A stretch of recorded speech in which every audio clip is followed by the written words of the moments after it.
Hello again, precious friends. So glad to welcome you back to Chef Patty's Kitchen on the Carnivore Hippie channel.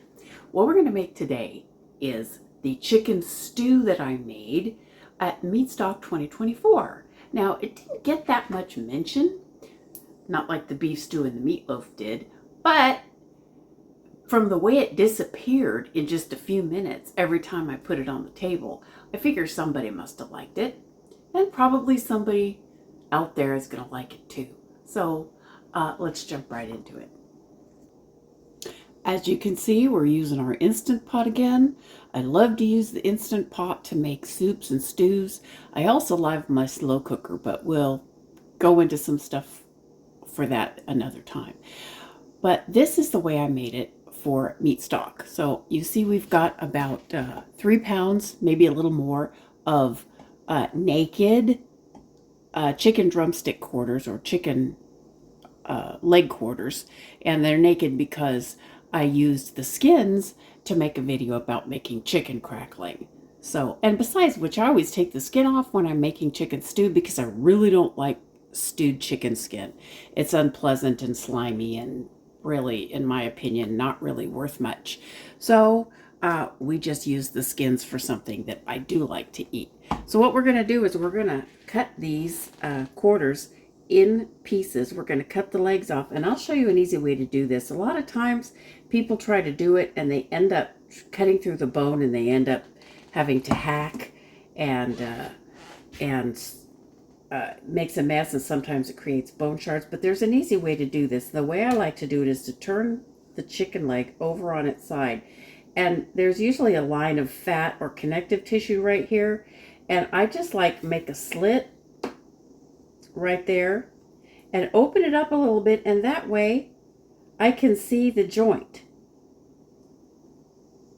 There's a gap right here,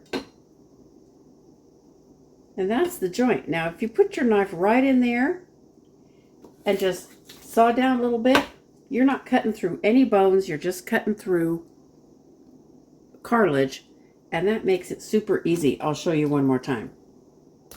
If you get really good at it, you'll probably be able to find the joint without even making the slit. But as you're starting out, just look for this line of fat and connective tissue. Make a slit right on top of it, and open that up. See the joint? You can see, push the meat back a little bit, and the joint is right here. Put your knife right there in that little joint. Press down. Easy peasy. Okay, we'll do the rest of these right quick.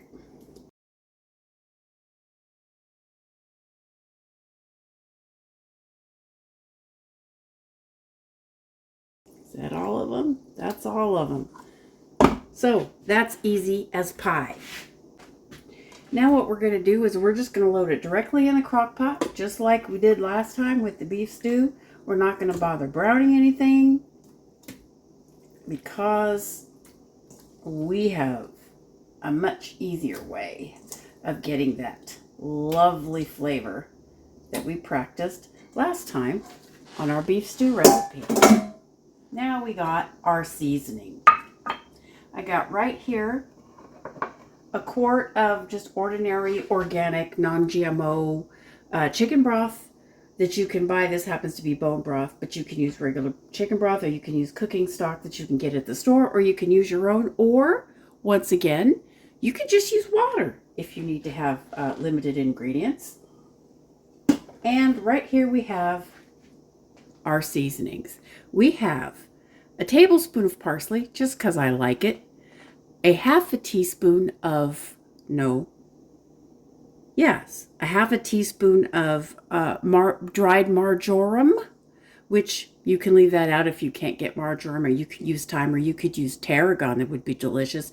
Any herb that you happen to like with chicken will work with this.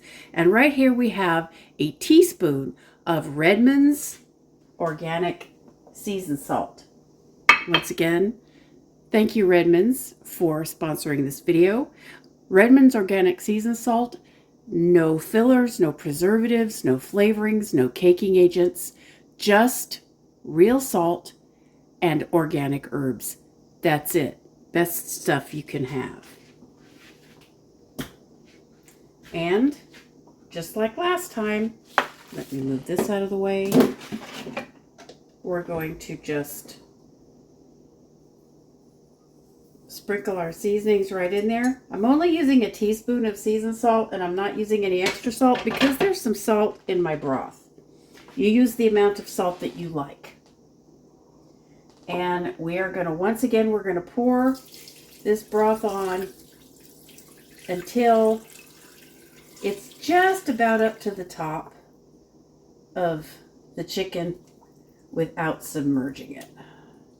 Okay, yeah, and that's once again about 3 cups.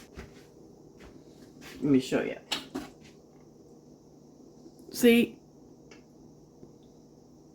it's not submerged, but it's definitely up to the top. Be careful you don't overfill your pressure cooker. Follow your manufacturer's instructions. Okay, now we're going to lid up and we're going to set our timer.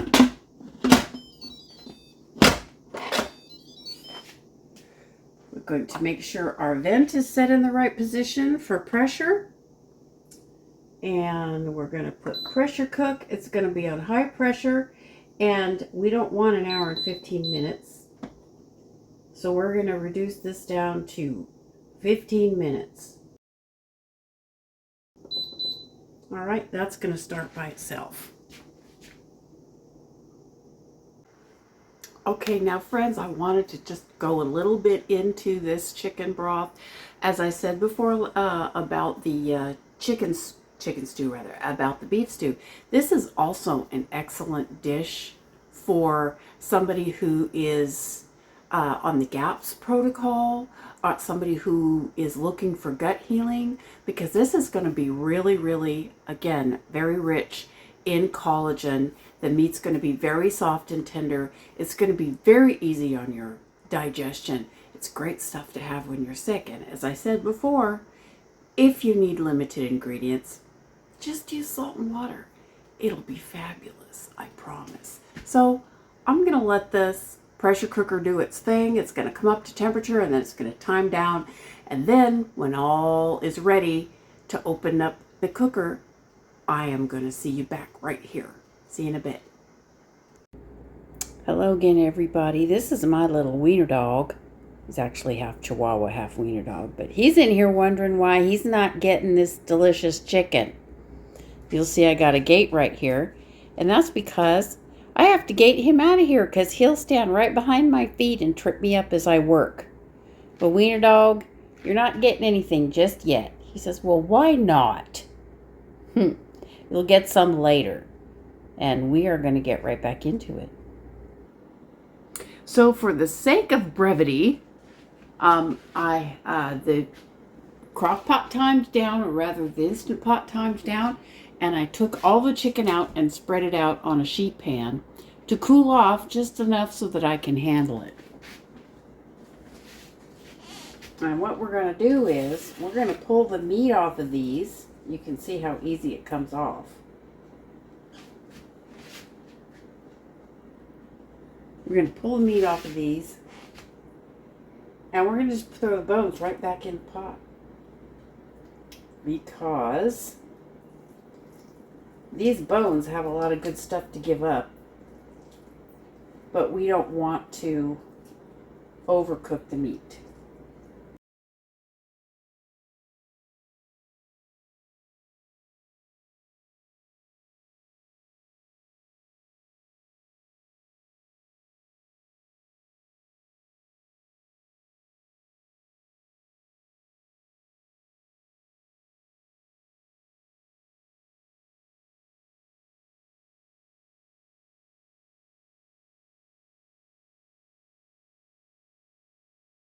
There.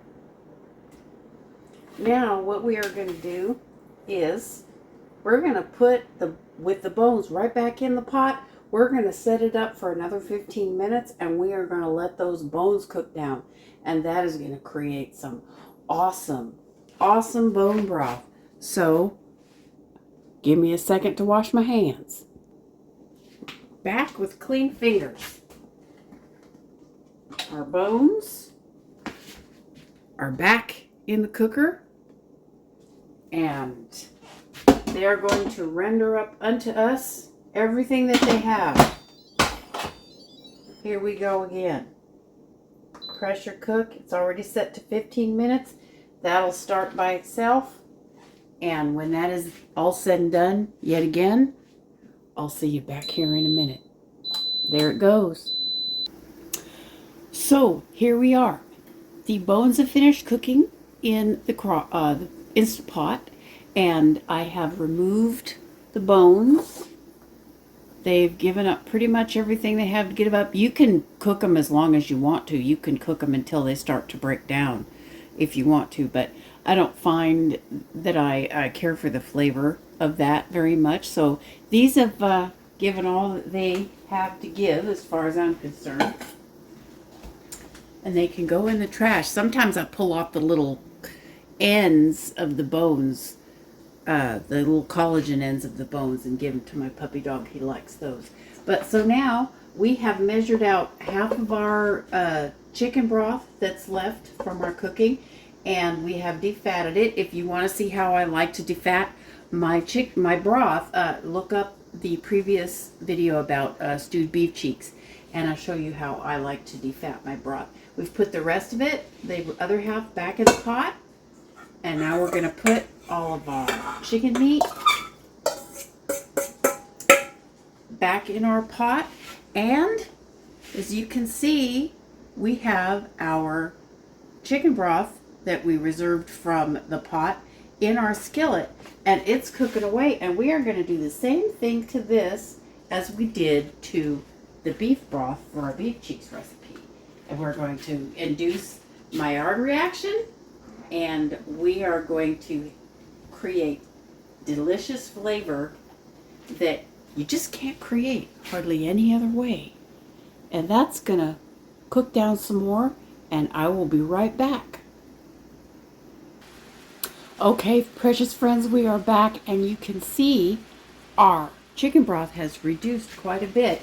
It's getting down to that syrupy stage that we talked about in the last video, in the stewed beef cheeks video. If you want some more information about this technique, this what I call glace de viande technique, I have two videos. One is the beef cheeks video that I just published, and the other one is actually a video that is called glace de viande. I hope you can see through all of this steam. Yeah. One is actually called glace de viande, and I published it some time ago, like last summer sometime. And you can look that up. I'll try to remember to put some links in the show notes. But you'll see, as I said, the bubbles are getting larger. They're kind of stacking up on each other. Let me see if I can get this a little closer. There we go. Maybe I can zoom a little. There we go. You can see as the bubbles get bigger, you know that the stuff is getting thicker. And pretty soon, we're going to have that browning. I'm going to back the heat off to about medium or medium-low. We're going to start to get that browning, that Maillard reaction. You notice I have my warm water sitting right by here, because once it gets to that brown stage, you don't want to let it sit, because as I have said before many times, there's that syrup, that glaze I was talking about. And I don't know if you can see it, but you can see the film starting to form on the bottom of the pan. That's what we want. That's going to start to brown any second now. It's browning really well right over here. Do not walk away from your pan, friends. As I said before, if you must walk away from your pan at this point, take it completely off the heat and put it on a cold burner. Don't just turn the heat off. Okay, I'm going to turn the heat back up a little bit, because I don't want to sit here and make you wait. And plus, I'm good at this. So if you're doing this the first few times, please keep your heat low. Now this has gotten really brown. It's almost as brown as beef stock. So we are gonna introduce our water. Please be careful. This can cause a lot of steam. But I have hot water here, so it's not as hard on the pan. You don't want to put cold water in something like this. You could wreck your pan. You could warp it beyond usability. Alright, so we're going to turn the heat back up to high, and we're going to bring this back up to a boil, and we're going to stir and dissolve. See all these chunks? All that is going to come loose from the bottom of the pan, and it's going to dissolve. And we're going to go ahead and cook this back down. We've put 2 cups of water in it. We're going to cook this back down a little bit and reduce it back down a little bit just to improve the texture of it. As I said in my last video, the beef cheeks video, people don't think of broth as having texture, but it does. Here we go. And you can see, once again, now it's just boiling like a pot of water would boil. When you get good at looking at the size of those bubbles and judging how fast they're popping, you can learn to judge the viscosity of a liquid just by looking at it. But don't worry about that if you need to judge it. Just get a spoon, dip up a little bit, blow it to cool it off, and then just taste it.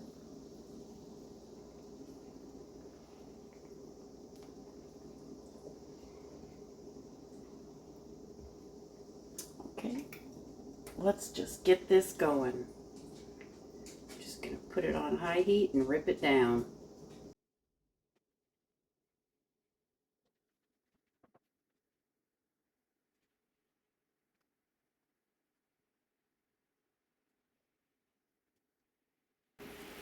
So I guess it's been cooking about 5 or 6 minutes, and it's reduced almost by half, and that's enough. We're going to turn the heat off, and we are going to finish it in high style as far as I'm concerned. Let me move this to a cool burner. So what we have now is a half a stick of butter, and it's cut into 1 tablespoon pieces, and it's very cold. I actually had this in the freezer. So what we're going to do here is I'm going to leave it in the back of the stove because I don't want it on that hot burner. We're going to, what they call in French cuisine, monte à beurre. We are going to enrich this broth with some butter. You can put in as much butter as you want to, but the liquid cannot be over the heat, and the butter must be very cold, and it must be introduced and stirred in very gradually, okay, so that it doesn't just form a slick.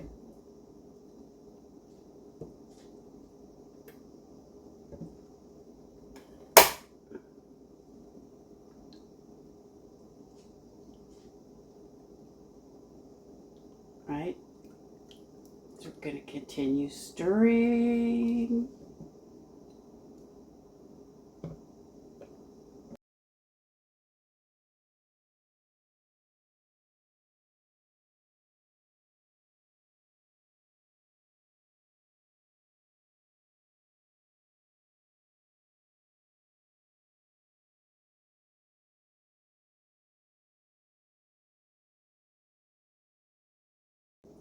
There, all the butter is incorporated, and now we're going to take our lovely pot of stew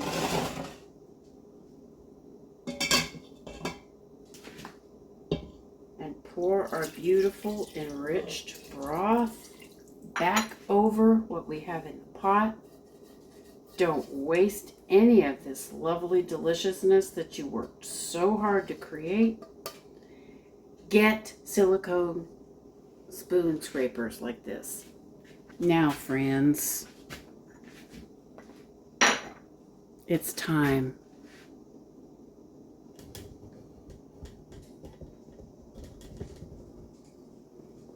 There's my bowl.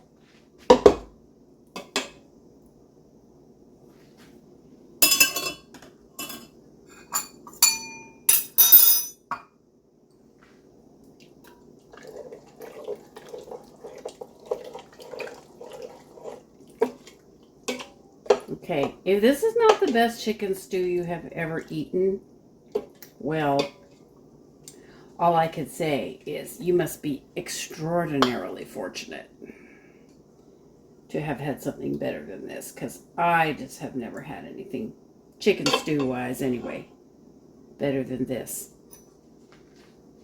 There we go, friends. Look at that. Look at the color. The meat is so tender, and I'm going to taste it.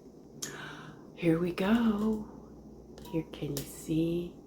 There. Oh, look at that color. Doesn't that look delicious? I'm telling you, it's going to be delicious. Here we go.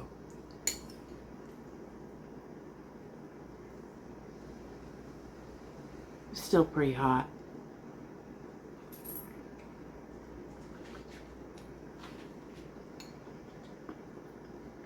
Because we didn't overcook the meat, it still has a really pleasant chew to it. And the broth is rich and meaty. It has a lot of body and a lot of full flavor. You get that whole mouth flavor, where it's just lights up the whole inside of your mouth all at the same time.